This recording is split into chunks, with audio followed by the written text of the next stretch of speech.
Those people, those devotees who worship me in all ways, the Lord says, Krishna says in the Gita, Tesham nityabhiyuktanam, those who are constantly engaged in the thought, in the prayer, in love of God.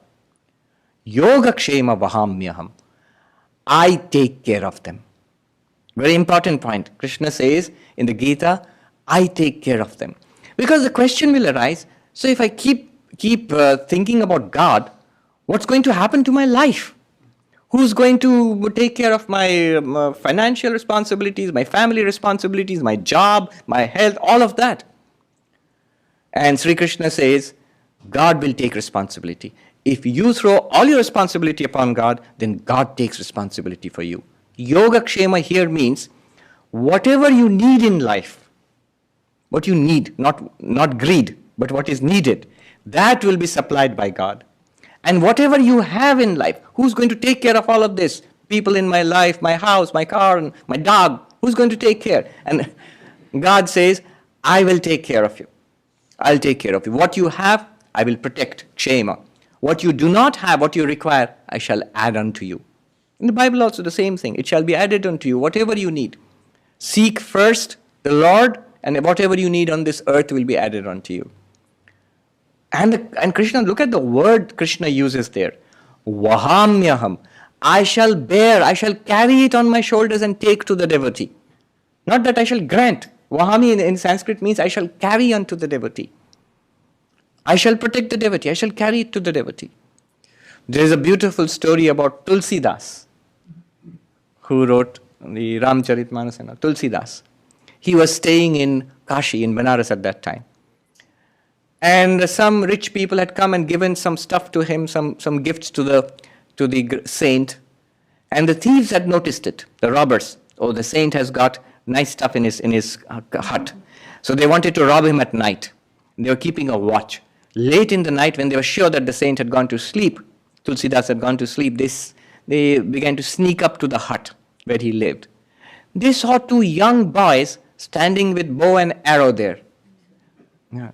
They're standing, one was a little dark, one was fair. They're standing there and patrolling all around the hut. They withdrew, the thieves withdrew. And then again they came back a little later. Again the same two, very strange, these two wonderful young men standing there with the bow and an arrow. And then in fear they withdrew again. Throughout the night they tried to come close, but then they couldn't. I mean, anybody who knows Tulsidas and Ramayana would know that is Rama and Lakshmana. That is the story. It's a well-known story. Rama and Lakshmana were patrolling the house for. Next morning, because they had the vision of Rama and Lakshmana, the thieves were transformed.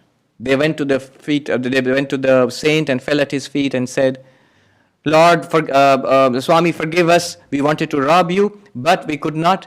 But tell us, who were these strange people you have employed, your bodyguards? Yeah, who were there and they looked like this and they had a bow and arrow." And immediately Tulsidas had tears in his eyes. But look at his reaction. "Oh, because I have accumulated these goods in my house and it's attracting robbers and the Lord is troubled. The Lord has to come and protect me all night long because I am accumulating all this." Immediately he called the poor people of the neighborhood and donated whatever he had in his little hut. Because the Lord should not be troubled. The Lord himself does that. Another beautiful story, Jagannath Mishra. He was a great Pandit and a great Vaishnava in Puri. He wrote a commentary, and not only the Gita, I think most of the Mahabharata probably in Sanskrit. He and his wife used to live there and he would be a scholar, he would write a commentary on the scriptures in Sanskrit. So when he came to this verse where Krishna says, Yoga Kshema Vahamyaham, I carry whatever is necessary, and I protect whatever is to be protected for the devotee. Now, the Jagannath Mishra thought, Vahami is too much. I carry is too much. Why should the Lord carry something for the devotee? This is not proper. So he said it must be a mistake.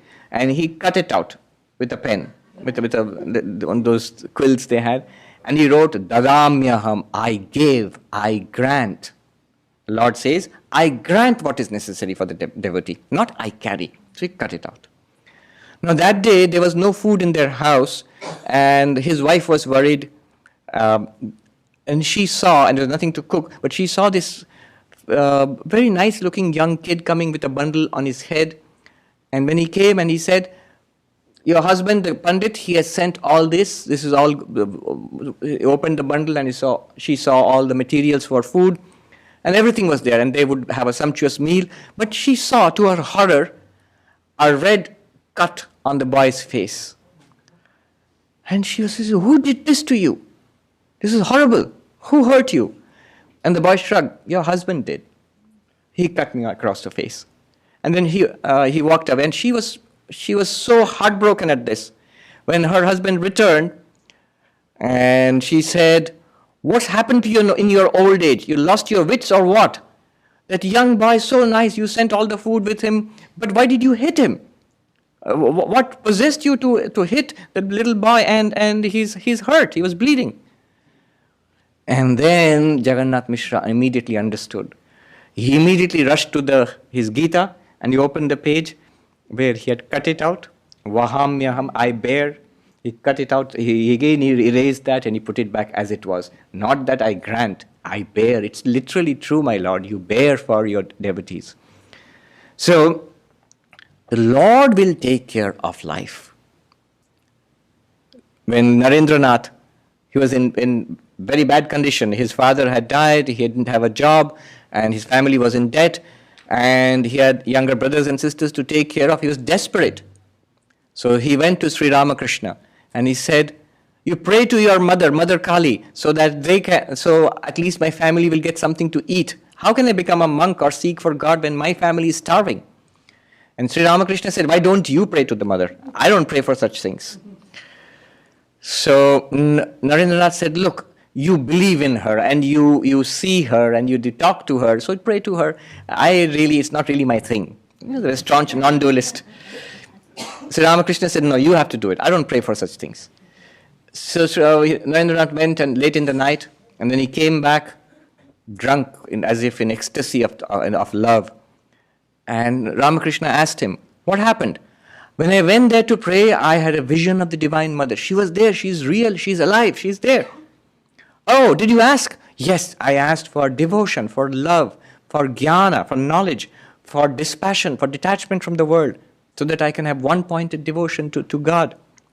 Ramakrishna said, yeah, that's all right, but did you ask for money and for food for your family?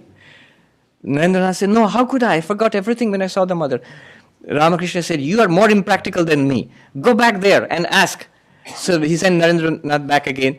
The second time, the same thing happened. He said, I saw the mother again, but I asked for love and devotion and spiritual knowledge and dispassion, vairagya.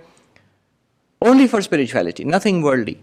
Sri Ramakrishna sent him back a third time. It means there's still time. Go back, you young fool. Go and ask. You need money. You need food for you. That's what you wanted, isn't it? Third time also Narendranath came back. I could not ask for that. I can't ask for such things from God. You see, he is a devotee of this higher category we are talking about, who wants nothing from God, even though he needs it. When he goes in front of God, when he goes in front of the Lord, he is not, I am Narendranath, my mother and my younger brother and sister are starving, we are in debt, I don't have a job, please help me. No. All of that disappears. No matter how much the problems in life, nothing of that in his mind. I love God, I am thine, thou art mine. That's all that he can pray for. Third time also he could not do that. Then Sri Ramakrishna, you see, Yoga Kshema Vahamyam, Sri Ramakrishna said, all right. He was very happy secretly. That's what he wanted from Narendranath. He said, all right, Mota bhat kapode rabha hobe na, your family will never lack plain food and clothes. He never said that they're going to become millionaires. They'll just get by. I assure you that much. And that they did, definitely. So the Lord takes care of his own. This one-pointedness comes in life. Ananyata, there's a beautiful word, ananyata. One-pointedness comes in life when you lead life like this. One of the factors that we have to take care of is, in Sanskrit they say, anya ashrayanam tyagaha. Give up all other support in life. We have many supports in life. What makes us feel good? I am rich. That's my support in life. I have millions. That's one support. The attitude is no, not wealth. My support is the Lord. Wealth is there today, gone tomorrow. I am young and beautiful and strong. That's there today and gone tomorrow. That's true.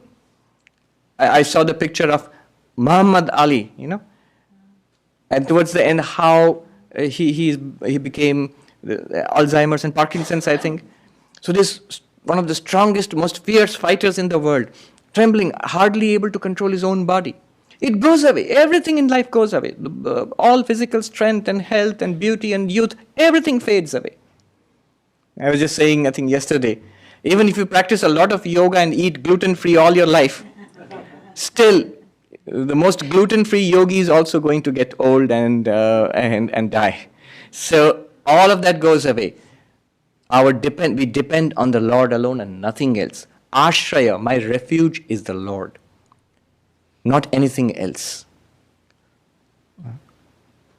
Power, most powerful man in the world or in the company or that should not be my refuge, that I depend on that. God plus my wealth or my power. No, God alone. Give up all other supports doesn't mean that you're going to give up your bank balance and resign from your position of power. All that may be there outside. But internally know that I depend on only the Lord.